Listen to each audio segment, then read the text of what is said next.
কোচবিহারে মানববন্ধন কর্মসূচির মাধ্যমে মুখ্যমন্ত্রী মমতা বন্দ্যোপাধ্যায়কে কৃতজ্ঞতা জানালো মহিলা তৃণমূল কংগ্রেস। রাজ্যের মুখ্যমন্ত্রী মমতা বন্দ্যোপাধ্যায়কে ধন্যবাদ জানিয়ে মানববন্ধন কর্মসূচি পালন করল কোচবিহার জেলা মহিলা তৃণমূল কংগ্রেস কমিটি। বুধবার কোচবিহার সাগরদিঘির পাড়ে এই কর্মসূচি অনুষ্ঠিত হয়।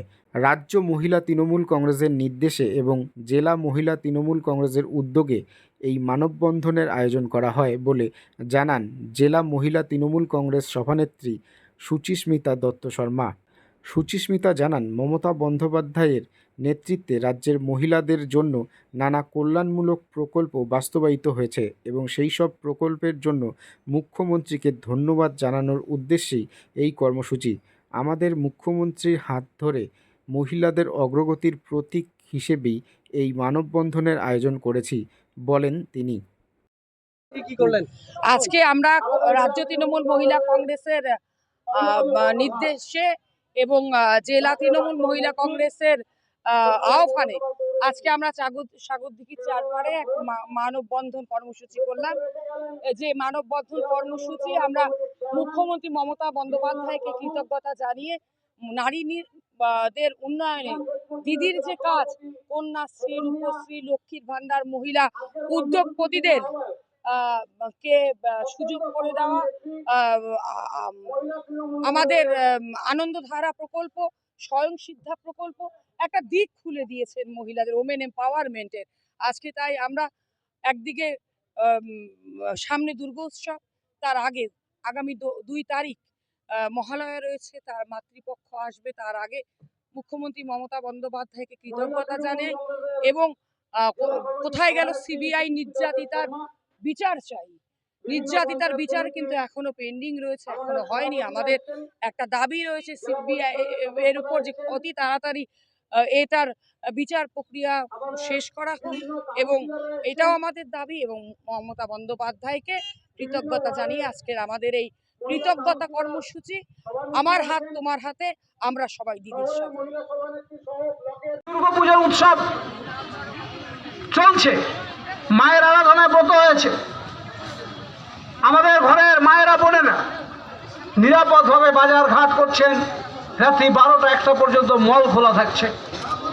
রাস্তায় পুলিশ, মহিলা পুলিশ তার পিঙ্ক ভ্যান ঘুরে বেড়াচ্ছে। এটা বাংলায় সম্ভব। অথচ একটা ঘটনাকে কেন্দ্র করে যারা গত লোকসভা নির্বাচনে তৃণমূল কংগ্রেসকে ভোট দেননি, বিজেপিকে ভোট দিয়েছেন তৃণমূলকে হারাবার জন্য, যখন ফলাফল বেরোলো তৃণমূল 29টা আসন পেল, সেদিন এই দুপুরবেলায় গরম ভাত খেয়ে ভোট দিতে যাওয়া ভোটারের মধ্যে দেখা গেল শহর এবং শহরতলি, যারা কিনা মধ্যবিত্ত সমাজ, শহর এবং শহরতলি মধ্যবিত্ত সমাজ, তারা যারা কিনা ধর্মের বিভাজনে গত লোকসভা নির্বাচনে ভোট দিয়েছিলেন, তারা শহর এবং শহরতলির এই জনমত নিয়ে রাস্তায় মোমবাতি জ্বালিয়েছেন, মমতা ব্যানার্জির পায়ের জুতোর ছবি এঁকেছেন এবং মমতা বন্দ্যোপাধ্যায়ের পদত্যাগ দাবি করেছেন। স্বপ্নেও ভাবেননি যারা জি করে আন্দোলনকারীদের আন্দোলন মঞ্চে, ধর্ণা মঞ্চে স্বয়ং রাজ্যের মুখ্যমন্ত্রী গিয়ে উপস্থিত হবেন। স্বয়ং মুখ্যমন্ত্রী গিয়ে তাদেরকে ডেকে এনে বাড়িতে এসে বলবেন, তোমার কাপড় ভিজে গেছে বৃষ্টিতে, আসো আমার বাড়ির শুকনো কাপড় তোমায় দিচ্ছি, 1 কাপ চা খেয়ে যাও, আমার সাথে আলোচনায় যদি বসতে রাজি না থাকো কোনো অসুবিধা নেই, চা খেয়ে যাও, বৃষ্টিতে ভিজবে না। এই যে মানবিক মুখ্যমন্ত্রীর রূপ, এই যে মানবিক মুখ্যমন্ত্রীর ছবি বাংলার মানুষ দেখলো, বিশ্বের মানুষ দেখলো। আমরা তাই বাংলার মানুষ তার প্রতি কৃতজ্ঞ। তার প্রতি কৃতজ্ঞতা জ্ঞাপনে আজকে আমার হাত তোমার হাতে, আমরা সবাই দিদির সাথে এই স্লোগান নিয়ে বাংলার মেয়েরা রাস্তায় নেমেছে। আমরা এই গান্ধী মূর্তির পাদদেশে এর আগে 25,000 মানুষকে নিয়ে সন্ধ্যাবেলায় আমরাও এসেছিলাম। আমরাও রাত্রি 10টা 11টা পর্যন্ত ছিলাম।